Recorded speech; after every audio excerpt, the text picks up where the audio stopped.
ಅದು ಮಂತ್ರ ವೀರಣ್ಣ ಅವ್ರು ನನಗೆ ಫೋನ್ ಮಾಡಿದಾಗ ಮುಂದೆ ನೋಡ್ಕೊಂಡು ಸರಿಯಾಗಿ ಗಾಡಿ ಓಡಿಸಿ ಸುಶಾಂತ್. ಇಷ್ಟು ದಿನ ಗೊತ್ತಿರೋದನ್ನ ಗೊತ್ತಿಲ್ಲ ಅಂತ ಹೇಳ್ತಿದ್ರಿ. ನೀವಿಷ್ಟು ಒಳ್ಳೆ ನಟ ಅಂತ ನಾನು ಅನ್ಕೊಂಡಿರ್ಲಿಲ್ಲ. ಇವಾಗ ನನಗೆ ಗೊತ್ತಿರೋದು ಗೊತ್ತಿಲ್ಲ ಅನ್ನೋ ಥರ ನಾಟಕ ಮಾಡ್ತಿದ್ದೀರಾ. ತಪ್ಪು ನಂದು.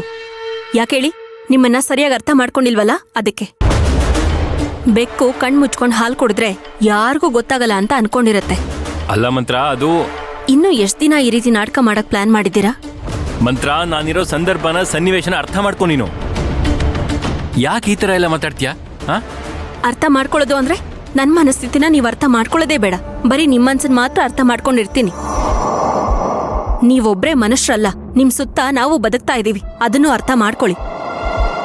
ಅದೇನಾಗುತ್ತೋ ಆಗ್ಲಿ, ಗಾಡಿನ ಮುಂದೆ ನೋಡ್ಕೊಂಡು ನೆಟ್ಟಗೆ ಓಡಿಸಿ.